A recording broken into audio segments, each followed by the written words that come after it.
Hey guys, it's Cerulean Jake, bringing to you another episode of Fire Emblem Engage. I have waited, well, not very long. I just kind of got up and stretched my legs, but not at all to record this episode because I'm so excited. Let's go ahead and let's get some of the more mundane stuff out of the way. Just a steel ingot. Okay, fair enough. And no, I don't want to look at the sheep. I want to steal your milk.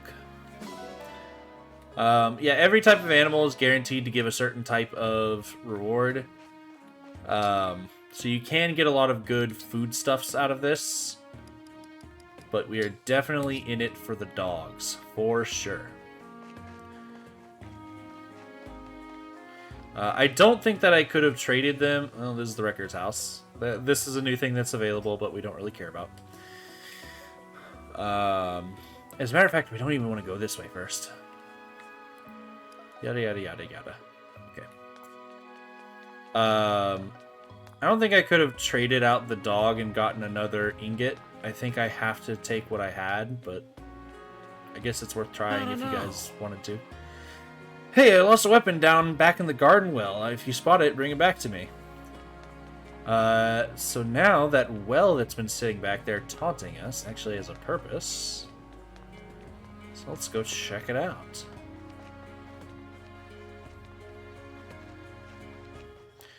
Well, that's a bit... I didn't mean it that way. I didn't mean it as a joke. This is a bit odd. Let's go ahead and Represales and Revanche.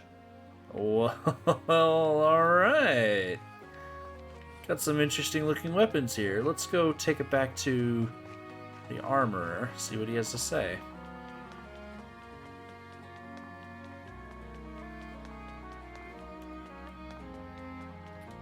This here.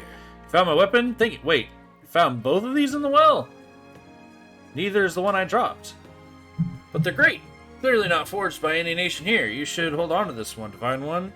There's something odd about that well. The ancient well.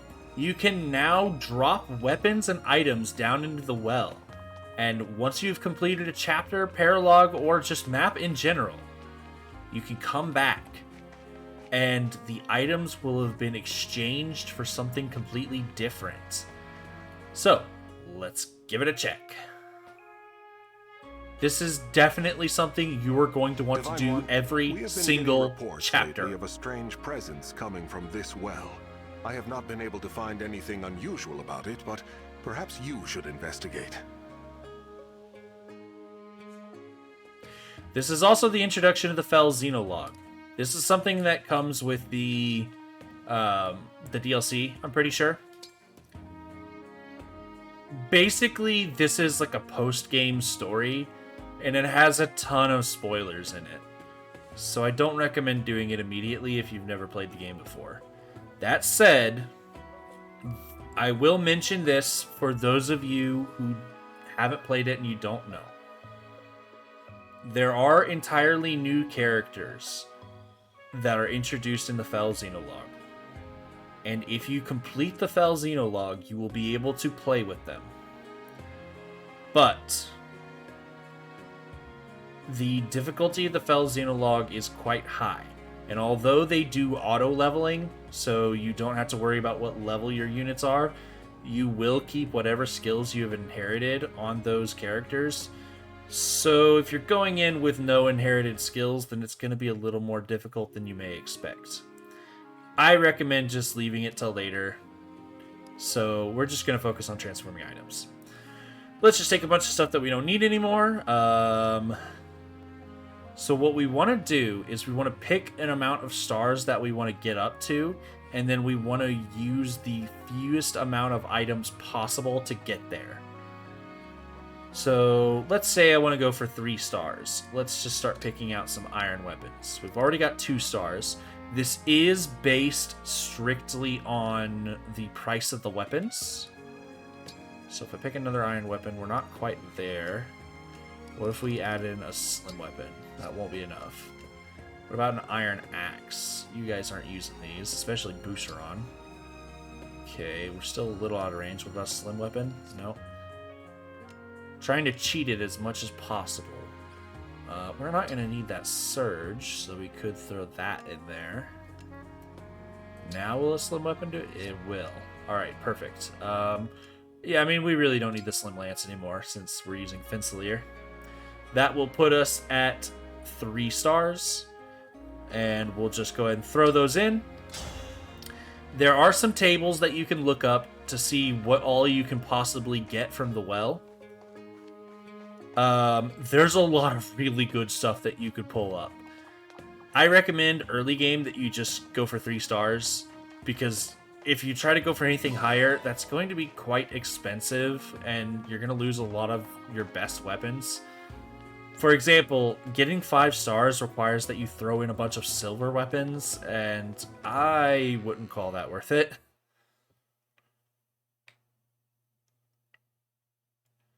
Go ahead and do a bit of training in the arena. Can we get any level ups? You're right on the cusp there, buddy. I'll be your opponent. You look tough. I'd better be careful.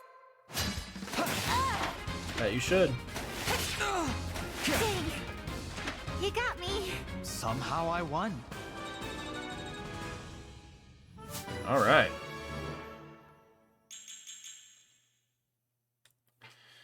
Pretty damn good level up. Only realistically missing defense. Let's take a look around. Alfred, once again. The same usual suspects. Alfred has arrived. I'm a lot stronger than I look. You really aren't. It's You okay. can be. I have used Fran long term before. I worked And up a she pretty does good turn trial. out pretty good, even as a combat unit. Though she does leave a little bit to be desired. Definitely not one of your powerhouses, that's to be sure.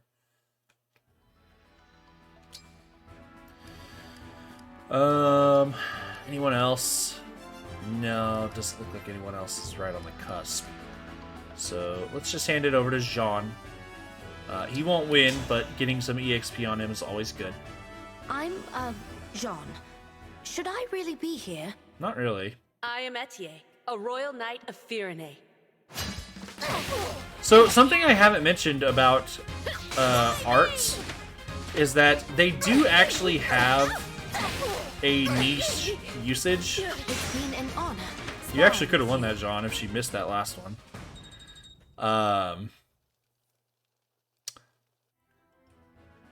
Yeah, there is actually a niche usage for the arts. So I've talked about the weapons triangle.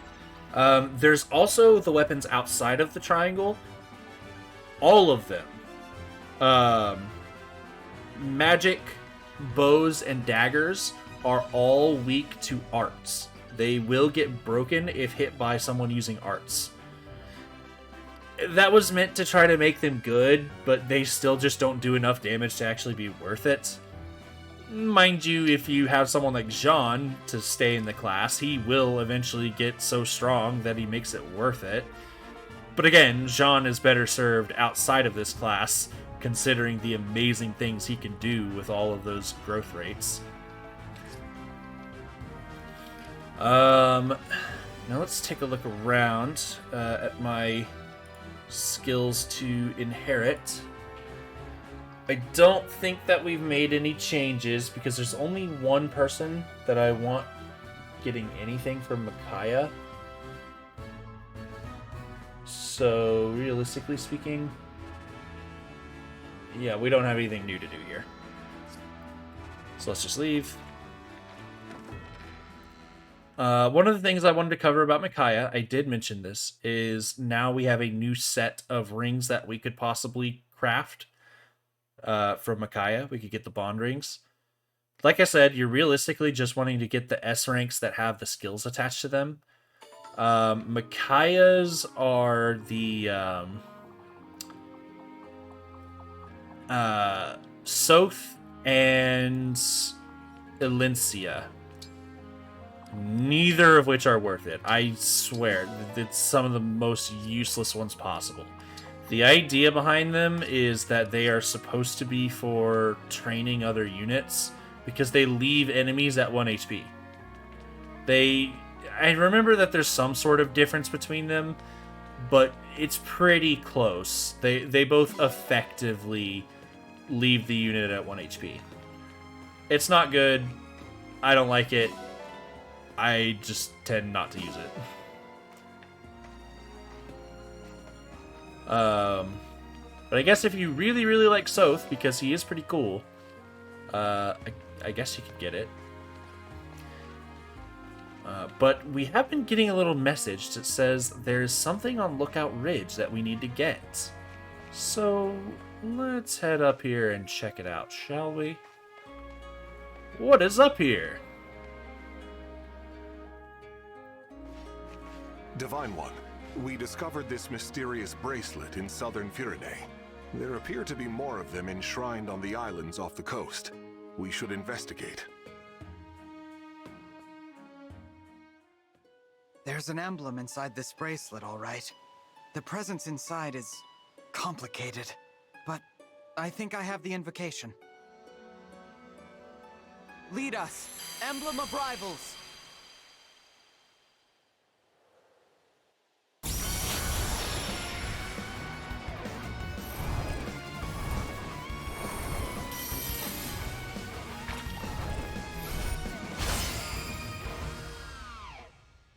That's right.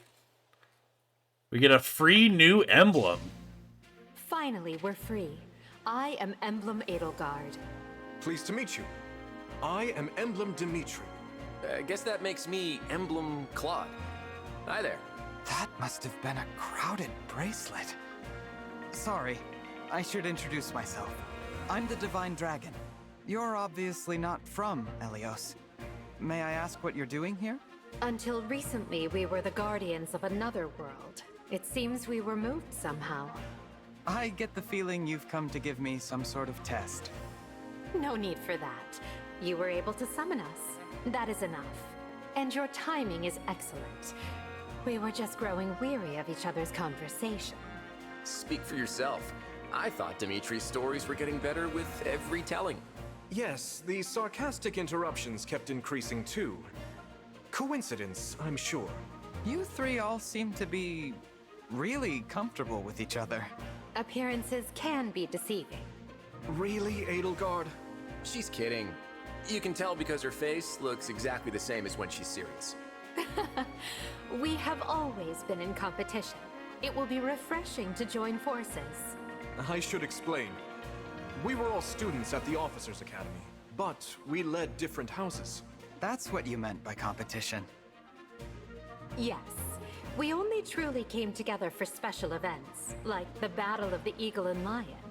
A traditional mock battle between the houses, to celebrate one another's strengths. The real celebration was afterward. Our festivities got rather exuberant that night. Dimitri looks pretty straight-laced, but don't let him fool you. Between you and me, he's like a force of destruction at a party. I'm surprised they didn't expel his whole house for those shenanigans. Must have been quite a night. You only just met him, so you can't tell if he's joking. Just ignore half of everything he says. Come on, be fair. At least a third of what I say is worth hearing. You do know a third is less than half, right?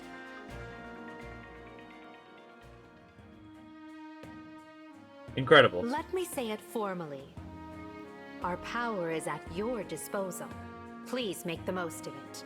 Victory will be ours. Have no fear. We are here to help. And if these two and their conventional tactics fail, maybe I'll show you a few tricks. That's all very reassuring. Thank you. I'll do my best to help the three of you work together. So, for those of you curious, this emblem is, well, before I say that, Fire Emblem Three Houses was basically worshipped. I'll say that much. There are so many people who loved that game. And while I wouldn't go as far as to say love, I definitely didn't love it. it definitely was a good game and had a great story, and that's what people loved it for. I can get into my issues with the gameplay. I've made reference to it multiple times already. I can get into that some other time. Overall, the game was definitely good, and it got great reviews. And these three characters are often the center of attention. I mean, they are the main characters, of course, but they are very well written. So to see them in an Emblem, I'm sure that a lot of you who only played Three Houses and then never anything else might be freaking out a little bit. And to those of you who are curious, wanting to know how your favorite characters are in this game, yes, Emblem Edelgard, which is what they're referring to her as, is very, very strong. It comes in a bracelet, so it's not one of the 12 rings, so it's not going to have any impact on the story whatsoever. This is something completely outside of the story and actually has more to do with the Fell Xenologue than anything. But it will not be giving us any of the spoilers from the Fell Xenologue. We will not be receiving any of that. It's just going to be a random emblem that we can use without any impact on the story. That said, let's go over what she can do. So, Emblem Edelgard, Dimitri, and Claude. All three of them are packed into one ring, and that does have a very specific effect. First off, let's go over the fact that Edelgard impacts strength, dex, and defense, all three of which are important stats. So, big fan of that. But, she offers a lot more than just that. She has... let me go ahead and equip her, so it's a little easier to look at. She has the effect Friendly Rivalry from the beginning. This is a sync skill that cannot be learned. It is unique to only her ring because it changes how it works. So basically, at the start of player phase, it'll randomly choose between Edelgard, Dimitri, or Claude. This becomes important for her other skills that we're going to get into. We also have the Gambit skills. So this, if I remember correctly, this will actually change depending on who you have. Let me go ahead and open it up so I can read it out more technically. Yes. So in Fire Emblem Three Houses, there were these things called gambits, and they were very important they were a very important mechanic for beating the game and being able to deal with certain types of enemies. So they brought it back as a sort of reference. And the way it works in this game is that Edelgard, Dimitri, and Claude all have a different type of gambit that they can use. And this is an active skill that you need to select. So Edelgard is Flame Gambit. You will set the foe's space as well as nearby spaces on fire. Dimitri's is a Shield Gambit. You use this to negate the damage from the first attack of ranged foes targeting this unit in the next enemy phase. That's kind of wordy. Just put it this way, it's a projectile shield for the next time you would get hit. Claude has a Poison Gambit. It'll poison the target and all foes adjacent to it after combat. So, since there's a new way that poison works, this effectively works as an AoE dagger attack. Next up, we have the Lineage skill. We don't have it yet, so I can't really point to it, but you're used to that by this point. Lineage is just a flat EXP buff, and it's also quite cheap. Well, tell me how much it's worth. Yeah, 150 SP. That's very cheap for a 20% boost to the unit's earned experience. Honestly, I wouldn't blame you if you just want to toss this on all of your units. Personally, I think that I don't want my units becoming too strong because we already have some insane builds that we're going to be going for. I will consider putting this on a few of them just to show you how strong it can be. but I don't want my units getting so strong that the Let's Play becomes boring at the end because I'm just so strong and I'm rolling over everything. This also technically speeds up how quickly you'll be earning SP, because you gain SP equal to the exact amount of experience that you gain. So if you're gaining experience faster, then you're also getting SP faster. You understand how that works? The final skill, and why the friendly rivalry matters, is a skill called Weapon Sync. This is an incredible skill, and yes, it can be inherited. It will increase the user's attack if you have the same weapon type as the emblem that you are synced with. So for example, if I'm using an axe, then Edelgard, if she is out at the moment, will boost my damage. Weirdly enough, Weapon Sync is actually the worst it can possibly be on the Edelgard emblem, because of friendly rivalry constantly switching Edelgard, Dimitri, and Claude around. It's actually the best on any other ring, because every other ring has a specific weapon that they are always considered to be using. For example, if you inherit Weapon Sync on someone who's using the Marth emblem, then it will always count for swords. So if I were to keep Marth on a Lear, then I will always be getting a buff. Pretty incredible. And I definitely recommend that skill for a lot of different situations. But just not for the Edelgard ring. But that's okay. It just means that we will be getting some really cool stuff, some really cool damage buffs every now and again. That said, I will mention that if you engage with the emblem, then it considers you synced no matter what. So you can use whatever you want, and you will get the weapon sync damage buff.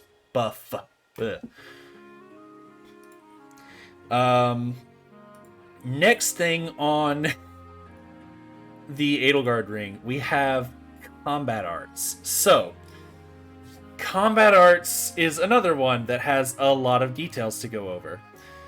You can use Edelgard, Dimitri, or Claude's combat art, but it will also spend some of the engage turns. Let's take a look at what that means. Edelgard's combat art is Raging Storm. After you use this combat art, which if I recall, it actually deals a good bit of damage when you use it. After you use this combat art, you can immediately take another action. Insane. Absolutely insane. You can use this to pump out an incredible amount of damage in a single turn. But the downside is it spends all 3 turns of your engage. So the moment you use it, you're instantly out of your engage meter, and you run out of your engage. So it ends up being pretty engage hungry. So if you're going to be spamming combat arts, I highly recommend that you inherit favorite food from Celica. The next one is Dimitri's Atrocity. The attack, you attack at double the weapon's might. So if you have a strong weapon like Fensalir, it's not saying how much it does at this juncture, but I think it was something like, I have it at 13, 14-ish damage. That's going to get boosted up to quite a lot of damage. It's not going to boost your physical strength, but doubling the might of the weapon is plenty, I assure you. And then Claude's Fallen Star. When you attack with this, you avoid the foe's next attack during combat. Period. End of story. It is guaranteed. All of these are incredible. If anything, I would say Dimitri's is the worst. And that's saying something with the sheer amount of damage that it can pump out. I will say that the Atrocity in Fallen Star, I forgot to mention that they do spend 1 turn of your engage meter. So you do need to be careful about that. It's not as heavy as a cost of Raging Storm, but it is something to consider when you're going to use them. I will also note that Dragon gets a 10% damage buff to all of the combat arts, and if you use a combat art while you are covert, you will get plus 20 avoid. So pretty neat. I'm not going to note all of those little buffs. They're kind of just something you look up on your own. Last thing you should know is the weapons that you get from them. The first is Amir. It is effective against dragons, something that won't come up very often. It is a smash weapon, and it is the first of its kind. This will start coming up more often. The idea behind a smash weapon is that they are insanely strong. They have some of the highest physical attack of any weapons in the game.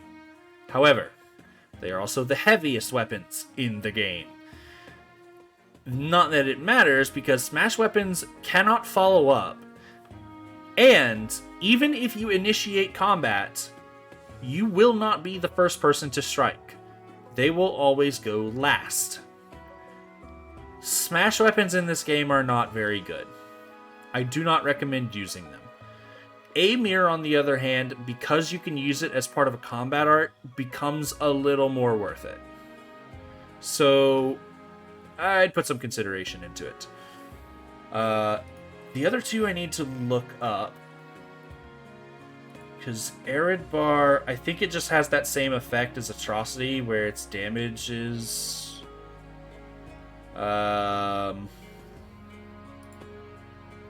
If the user initiates combat, you grant might plus 50%. So yeah, Edelgard's 14 might. You gain half of that. So you gain an additional 7 for 21 base. That's pretty damn good. Fail Not. I know for certain it's 1 to 3 range. Or no, not 1 to 3, sorry. 2 to 3 range. What else is it? If the user initiates combat, it grants a void. That part doesn't really matter, let's be honest. The part that matters the most, this is 2 to 3 range, and it has 20 crit attached to it as well. It's absolutely incredible. You want to use this a lot. And in my opinion, I think that this emblem goes great on Chloe. It does a lot to buff that strength that she's missing out on. So now we can just focus on buffing her speed, which is something that she's already pretty good at, just naturally. So this is going to be Chloe's long-term equip.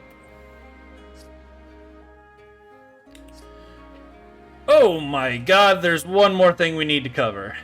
Wow, it's really been a mouthful, but I promise we're getting to the end here. Houses Unite. The last thing we need to talk about. Used to attack with Amir, Edelgard, and Fail Not at 50% damage. At the end of the day, you are attacking with 3 incredibly powerful weapons. So even if you cut their damage in half, you're still technically, if you add all that up, that's 150% damage. It's a lot. It's very worth using. I promise if you use this emblem, you will like it. Okay. We're finally done. And now we need to talk about something else. Wait, there's one more thing I need to mention about the ring. It's very, very quick. It's not a ring, it's a bracelet. So you can't craft any rings from it. You can't actually craft any... There's no, like, miniature bracelets. There's no other, like, rings that you can get from it.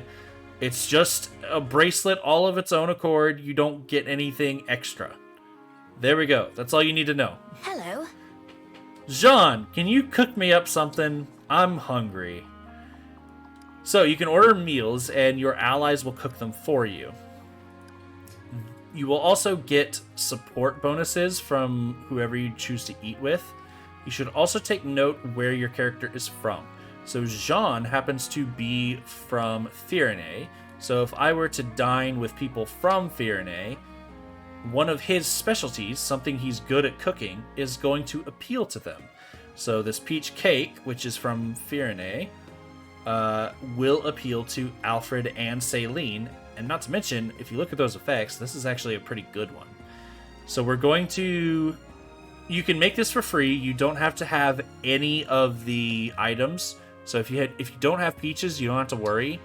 Instead, you can add extra ingredients to make it better. Now we can put a topping on it. I somehow feel like a peach cake isn't going to go well with a rare vegetable, so let's go with a rare fruit.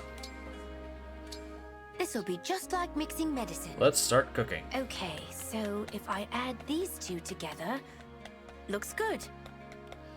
You should also take note you'll really of the like character that is cooking it. A solid meal to build solid I'm muscles. pretty sure it is relevant A to the hearty meal. characters Tastefully presented. if they are good at cooking or not. I could be wrong on that. But sometimes you will just get terrible results and they will actually debuff you for the upcoming battle. So if you see a character that realistically should be bad at cooking, maybe cycle them out. You can do that by going into Alir's room and sleeping. So we got a B rank, meaning we got all of the expected buffs, but also, if you are Firenese, you get an extra res. So that's pretty a neat. little for you as well. We also get a packed leftovers. This is exactly what's being mentioned by Celica's leftover thing. And for that reason, we may as well just give it to Celine. Probably won't need vulneraries if you're going to have a packed lunch. So, where is it? There you go, Jean's meal. You recover 20 HP, but it's only one use. Sure. Alright, are we done? I think we're done. Let's get out of here. I actually do need to do the supports really quick, so I'll cut that out. Okay, that was pretty quick, so let's go ahead and jump into the world map. So you may be thinking, it's time to move on to the next chapter, right? Well, if you were paying attention to the title of the episode, then I'm sure you'll realize that's not the case. No. Instead, we're going to be going here. Now, it looks like we can actually pass here and move on to the Divine Paralogues. I assure you, it's worth stopping off here. Besides, we might be able to get a dog here. I don't think we need to do anything with our inventories at the moment, so let's just hop right in.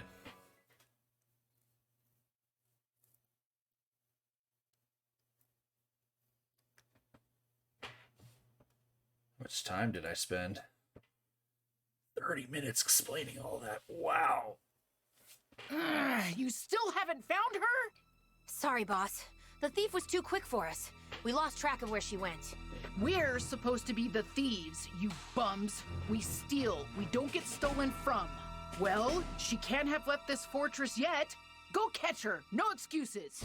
Yes, boss. Boss, bad news. Am I about to hear an excuse? There's a tough-looking bunch headed right for us. They're armed, too. Typical. How much worse can today get? Whatever. This won't stop us either. Battle squads in position and ready to move. I want our thieves in the treasury now. Once the treasure is secure, get to a safe place. Got it, boss.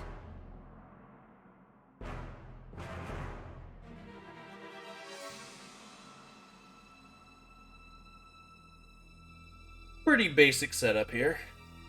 Got some thieves looking for somebody, and we need to go, presumably, to the rescue. A whole room full of treasure! I'm sure no one will mind if I help myself. Hey, is someone talking? Sounds panicked, whoever they are. Move your butts and get in position. Is there about to be a fight? Well, I'd better find some place to hide.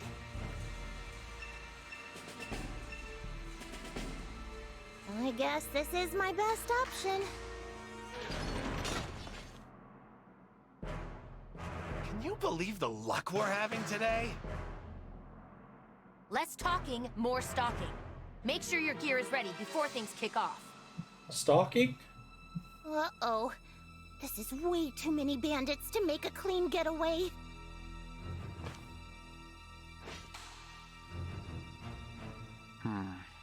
The townsfolk told us about a bandit base, and I'd say we found it. I feel sorry for all those poor villagers who had their valuables stolen. Precious keepsakes, family heirlooms. Let's see if we can put them back in the right hands. Though it looks like we're in for a fight before that can happen. Alright. Not too much story to go through. Let's see, who should we change out here? I do feel like 2 healers might be kind of necessary for this. That said, I could just leave the Micaiah ring on Yunaka. I had planned on moving it over to one of my actual healers because it kind of just fits with what they're wanting to accomplish. All the other units are going to be combat units anyway. But I guess I could just drop Fran, bring Micaiah, and then put Jean on one side and Yunaka on the other. Makes enough sense. Let's go ahead and organize our emblem rings. Well, we don't need it. We already equipped the Edelgard ring to Chloe. So I guess inventory is all we need. You're looking fine. You need to trade that over to Etier. Etier, you're also holding on to a poleaxe I didn't know you had. So I guess you can put that away. We don't really have anyone who can use it.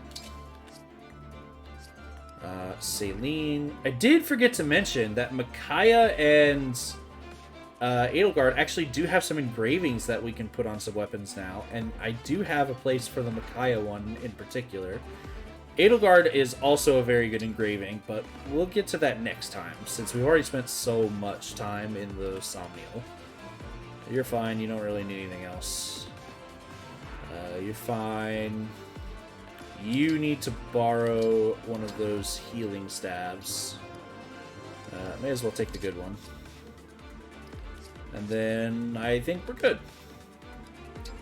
Let's go ahead and swap places. This side is looking a little stacked, so let's go ahead and put Jean over there. This side should be able to handle things with these guys, because these two are quite strong, and you should be able to take pretty much any damage that you need. So, yeah, I think we have a pretty even setup here. Let's go ahead and save and get started. Oops.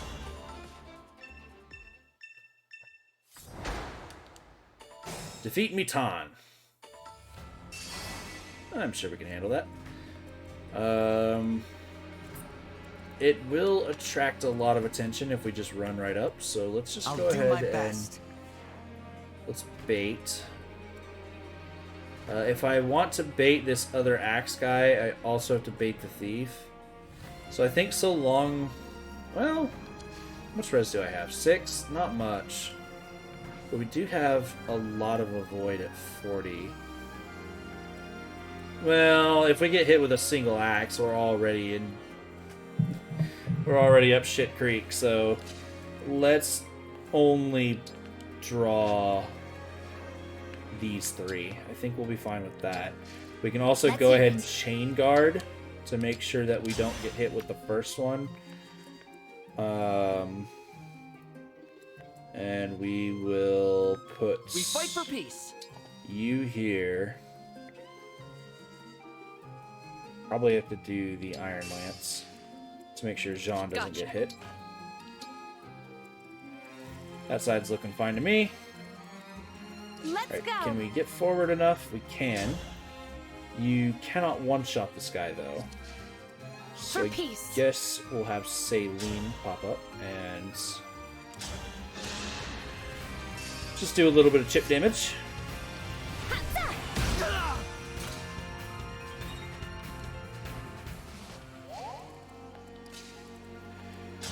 Then we will finish you off.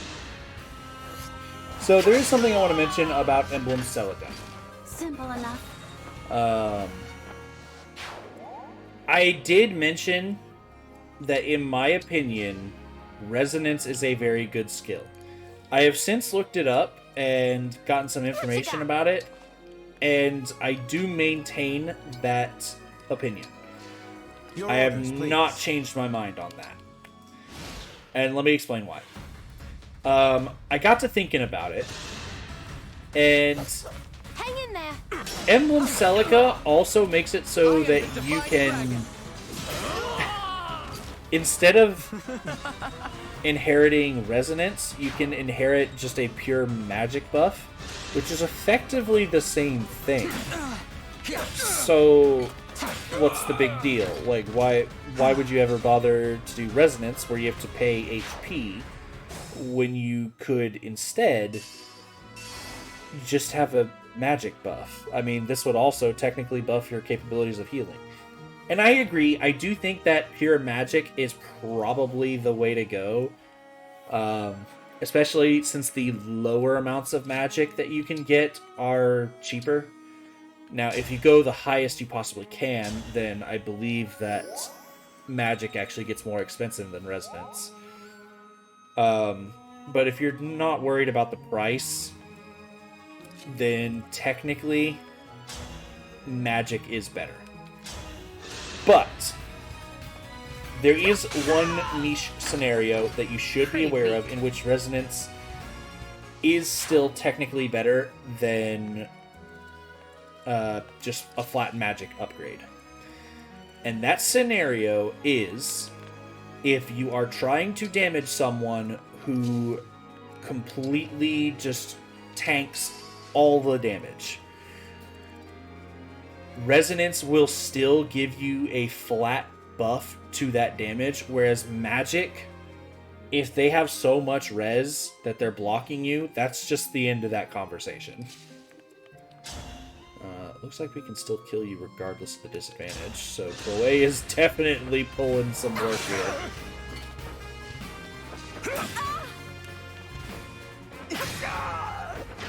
Very nice. I'm sorry.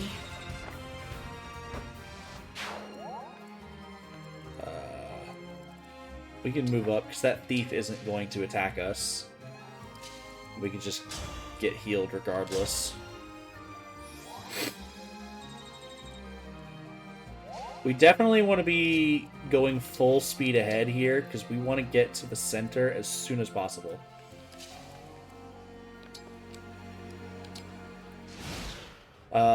The other reason why you might want to inherit Resonance, this time you wouldn't be doing it as opposed to Magic Plus, and instead you'll be doing it in addition to. That way you're basically double dipping on the damage buffs. Now that will be a very expensive build, but ultimately it could end up being worth it. I actually forgot. I wanted to put the Armor Slayer on you, and I never did. So I'm going to stand here. And we're going to go into the convoy. No, you son of a bitch! I'm using a time crystal for that. I fumbled my buttons. We could just engage and go for the rapier. But I want this on Alir anyway, so give me the Armor Slayer. Arrange. Huh? No, I want to equip it. There. We wait there. I'll just give this over to Etier, since in the immediate future she's going to be more useful. Looks like I broke him. Than Alfred, that is. We'll move here. Get Jean up here. no one to heal, so unfortunate. That's part of why I want to put Micaiah on... I almost said Alfred. Part of why I want to put Micaiah on Jean is because that's just free level ups, and it gets him to level 10 faster. We do got to be careful here. Can you kill in one hit? I think you can. Yeah, you can. Okay, good.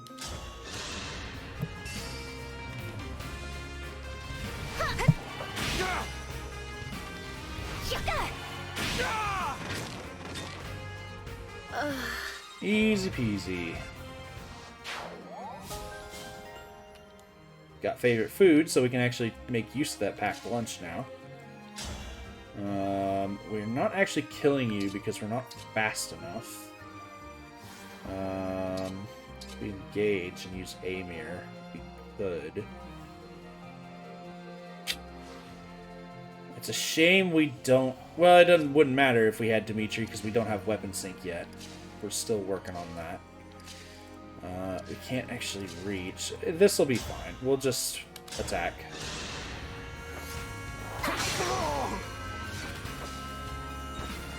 He'll be so low that it doesn't matter who he attacks next turn. It'll be fine.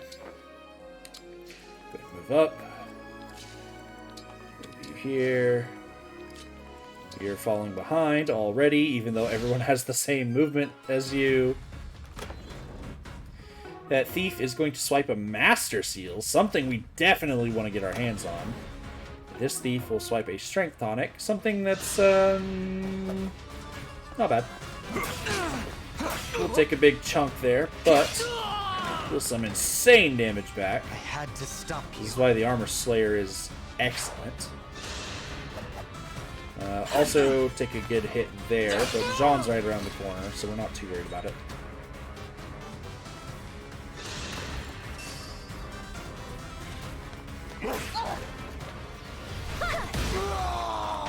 There we go. You were beautiful while you lasted. So you were. I suppose so. Anyway, Jean, get your ass down here and heal up good old MC. We are going to continue moving Alir down. We want to get him to the center as soon as possible. So let's get you there. Attack. Kill this guy. That was a good session. Sure. Whatever you say, Etier.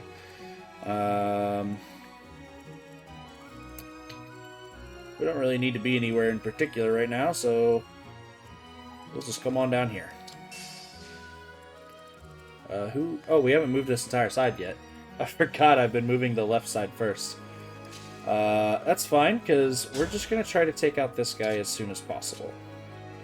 We will go ahead and use Fencelir, get some good damage in.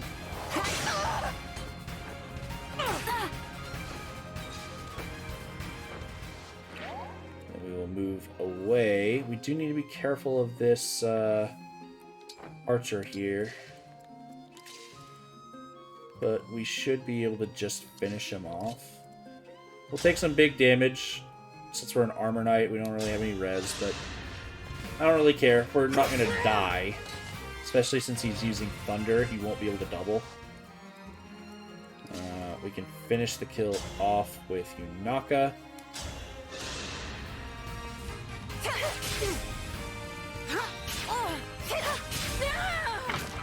Perfect. That was a cinch.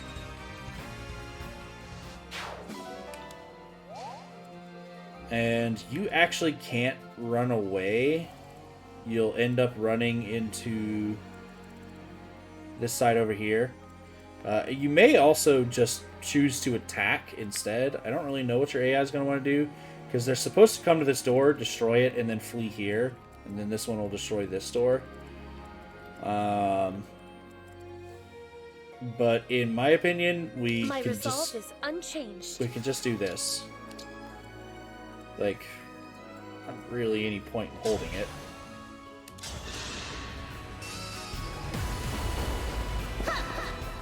Grant me strength.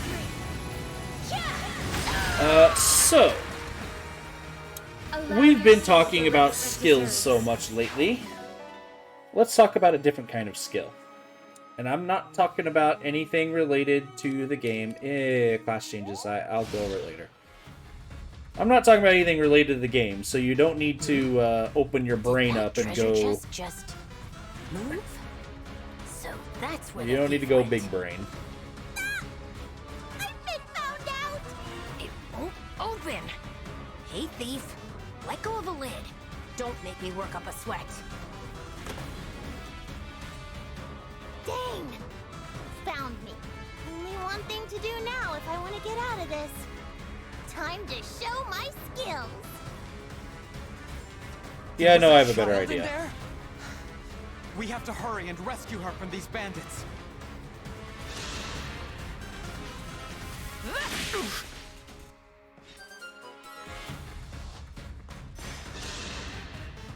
There's the thief. Get her! If you think you're gonna catch me that easily, think again! Yeah, Anna will be fine. We don't have to worry about that.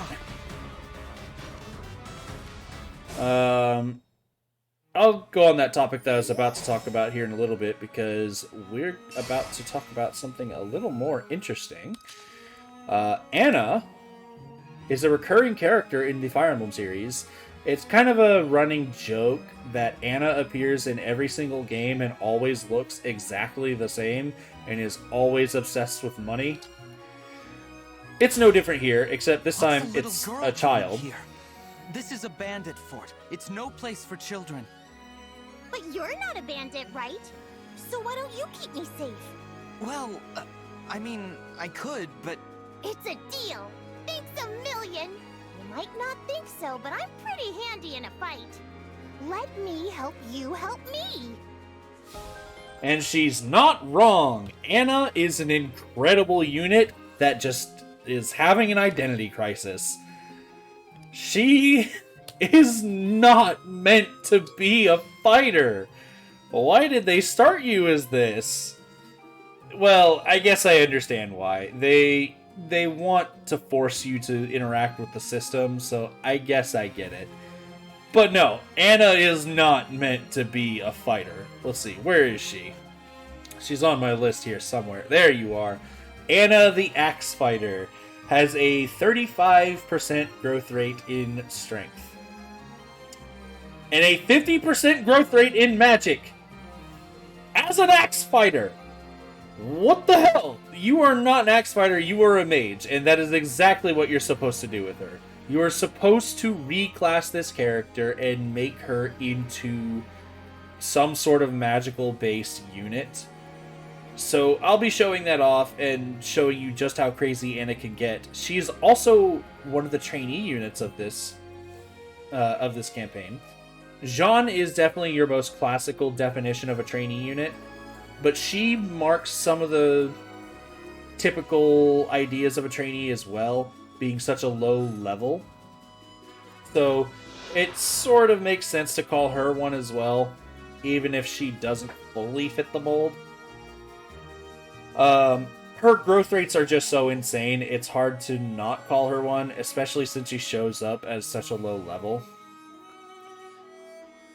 I definitely want to show off this character. She's very strong. I think she's supposed to be like 12 years old.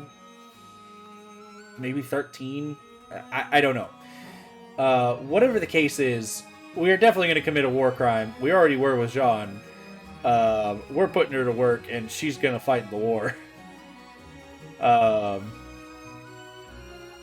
last thing I want to mention about Anna here is... Last thing I want to mention about Anna here is that she has Making a Killing. You may obtain 500 gold when you defeat a unit, and it is equal to your luck as a trigger percentage. So you actually can make a lot of money just by using this unit, and I definitely recommend that. You don't really need to buff luck, but if you want to, you can. You will definitely run into money issues if you are using the system to its fullest capacity. So you want to you want to get as much money as possible. you should definitely never say no to money if it comes for free. I will mention that if you decide to keep Anna as an axe fighter and promote her into a warrior, it's actually not a bad idea, because there are some weapons later on, some physical weapons that use your magic stat instead. So what you can do is you can just forge a crit weapon to make it to where you can buffer out her low strength by giving her constant critical hits. And when you're not using those crit weapons, you can use the magic weapons to take advantage of her insane magic stat. You can definitely use her as a warrior. I did in my first playthrough, and she was one of my favorite characters to use. But for now, yeah, she's not wanting to get in on that situation there. That's more of a these guys type of thing. So let's go ahead and engage. We're gonna go ahead and get some damage with the override here. Silver Lance looks like it'll just kill both of them. One strike will decide it all.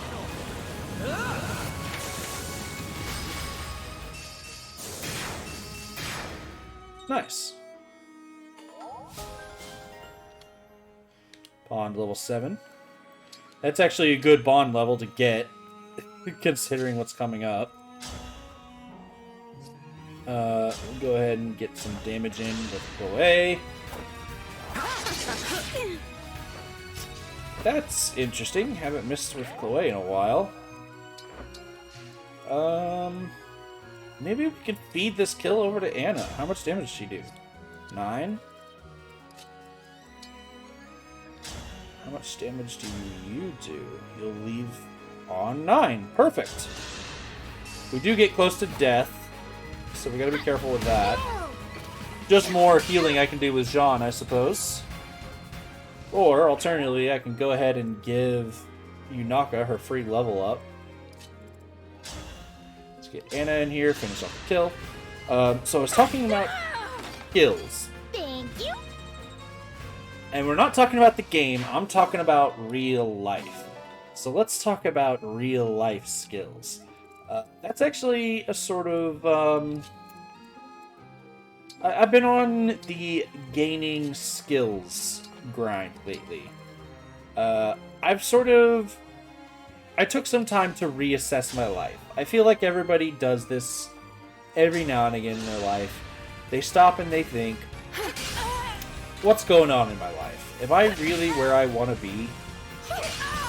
And Was that too much? here's the thing. The only realistic way that you could do this is by comparing yourself to other people. And, you know, everybody hands out the advice, don't ever compare yourself to other people, compare yourself to who you want to be, yada yada yada. Okay, to some extent that is correct. Yunaka here. However, you shouldn't completely exclude other people from the equation. I think that it's actually healthy to take a look around and see what other people are capable of, so you can judge what you want in life. What you shouldn't do is compare yourself from where you are to where they are. Because odds are, you're going to be comparing yourself to the best of the best. So, let's say I wanted to be a rock star, right? I can't just expect to be Gene Simmons on day 2, you know? And for those who don't know, that's the lead guitarist of Kiss. Yeah, I can't just be insane on the guitar and an absolute rock star in a single day. So, you shouldn't compare yourself in that aspect. However, comparing yourself to other people with the idea that I am not that person, but this is pretty much what I want to achieve in life, I feel like that's fair. So I have done that, and I've seen what other people have done with their lives, and I've sort of considered, yeah, that's kind of what I want for my life. So I've decided that there's only one way that I'm gonna get there, and that's if I start doing it. So that's what I've been doing lately, is I've started picking up little skills. Stuff that's not necessarily going to help me towards my career.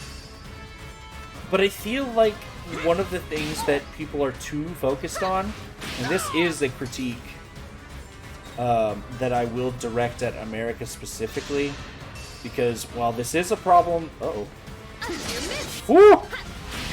I wasn't considering that. I thought I'd be fine. I want to help you. This is a problem with the world as a whole, but I feel like this is exacerbated by American way of living. And that's not a good thing. Is that we are focused on defining ourselves by our career. If that's the way that you want to live, that's perfectly fine. Some people live. They just absolutely live for their career. What they do for work. If that's the way that you want to live life, I'm not judging. I don't think that that's a bad way to live if you love what you do. I just don't think that it needs to be the prevailing idea of identity. I think that your identity can be so much more than your job. I don't think that your identity needs to be... I don't think that it needs to be your number one concern in life. That's definitely another thing that's been taking over America and has been for the worst. I think people are a little too self-absorbed nowadays. But I don't think that investing in yourself and making yourself a better person is a bad thing. So that's what I've been doing, is I've been trying to better myself. Just by doing things that I've always wanted to do. So, I've laid out a few things that I want to learn, and I've picked a few of them to start. So to start, I wanted to learn another language, so I thought, what language is going to be most relevant to me? And there's two. The first is considering geographically where I live. I didn't get anything. I guess that was Bond. Since I'm already maxed out, it doesn't matter. Considering geographically where I live... Oh, I touched my other controller. I would say the most important language I could learn would be Spanish. Okay, well, I've tried Spanish. I've learned a good bit of it. I don't really care for it. What else could I learn? Well, considering my hobbies, Japanese is a good one, and that is what I've settled on. So I've actually been learning Japanese, and I'm very, very much a novice. It's one of those things where if you were to put me on the spot and say, oh, well, show me what you can do, like say something in Japanese, I'd be like, konnichiwa, arigato gozaimasu. You know, basic stuff that everybody already knows. Like, if you know anything about Japanese, you already know these phrases.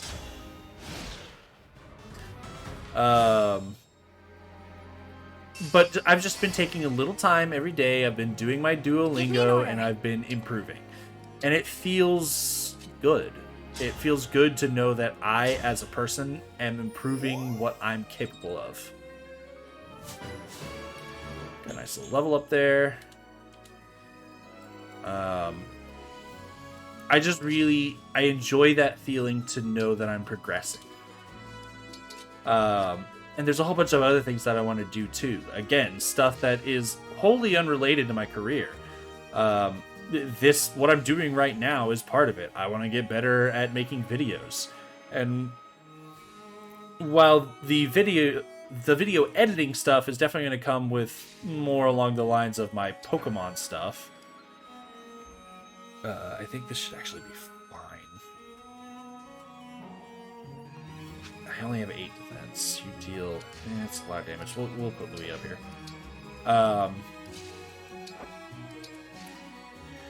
While I do feel that my editing know-how will get better strictly through Pokemon, my commentary is getting better with this because it's a lot easier to record these videos, so I get a lot more opportunities to practice. And I think that's important. I should have backed off and got the Emblem energy. I wasn't paying attention. Sleep now. Especially since I took that 50% hit. I am guided by the emblems. This is fine though.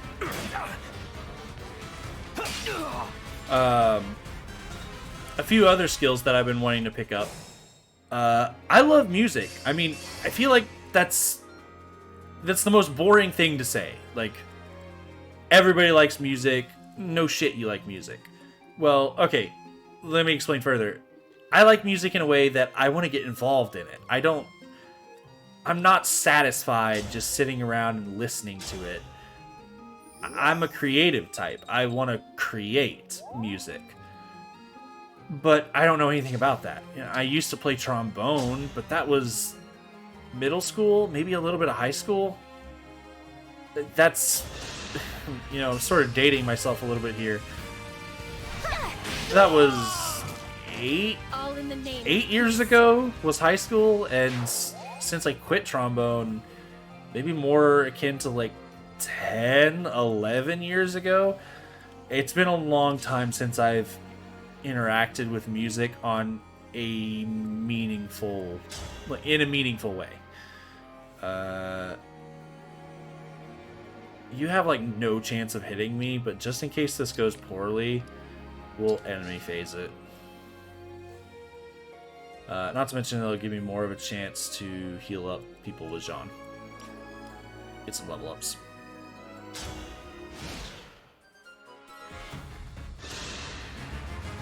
Damn you for playing us for fools. You'll never get your hands on that treasure. So the way that I've started is I've actually been... Descends now. Oh, yep, you're dead. No, the first life is dead. I purchased a keyboard a long time ago, and it's been collecting dust, but it's on my bucket list. I want to learn how to play piano.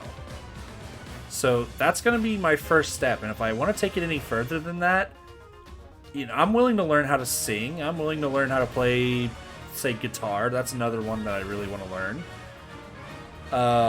There's just a lot of really cool stuff that I want to do, and I feel that this is what makes life interesting, is picking up all these little skills that aren't necessarily the most important thing in life. They could get worse after. Like, yeah, I don't plan on ever being a musician and that being my career, but who knows where those skills might be important. Maybe when I have a child and I want to help them learn music because they want to have a career. Or maybe I just play for friends, and or maybe put some stuff on YouTube because it's fun. I feel like that's the key to life. So I want to ask you guys, what are some little skills? This is comment question of the day. What are some little skills that you've been working on picking up? Maybe it's something that you're already really, really good at and you are just continuing to improve. I don't know if she's interested in watching this particular Let's Play, but if you are out there, I know that the person who drew my channel art, she watches my videos quite often, and I know that she's continuing to get better with her art every single day. So maybe that could be hers, or maybe you have something else that you're working on. Just throw it in the comments. What are you guys working on? I'd like to hear it.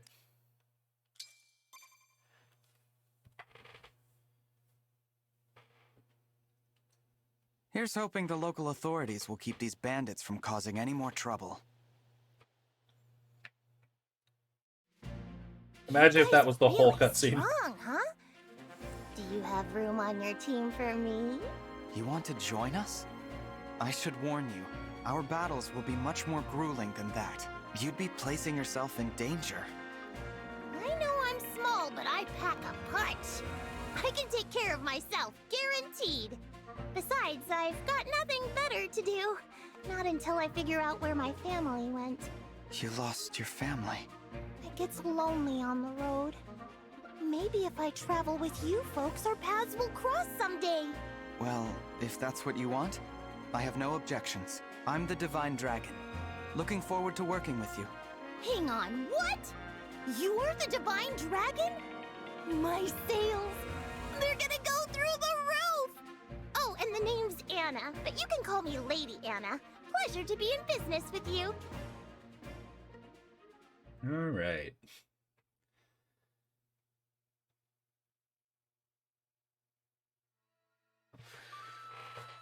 Please give me a dog.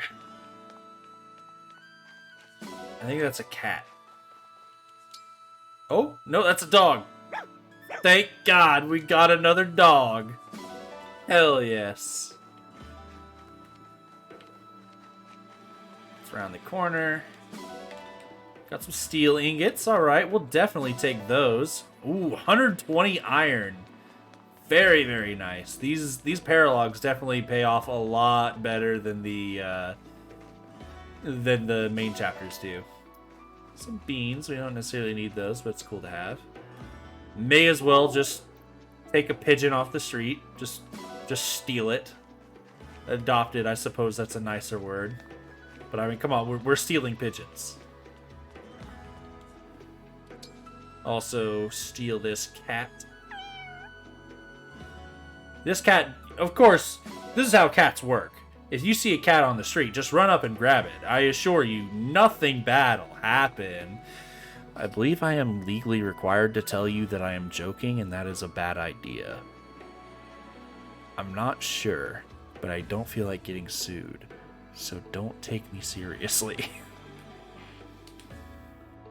Anyway, to the Somniel. I'm very excited to have Anna in our ranks. She's going to start out as a very, very piss-poor unit, but once we finally reclass her, she is going to take off, I assure you. I don't think that we're going to hand over Celica, though, so we'll see what we can do when it comes to Emblem ranks. But that is it for this episode. In the next one, we're going to get back to the main story. Just kidding. Just kidding. Did you actually think we were getting back to the main story? No, you fool. You'll see what we're doing. I'll see you guys in the next one.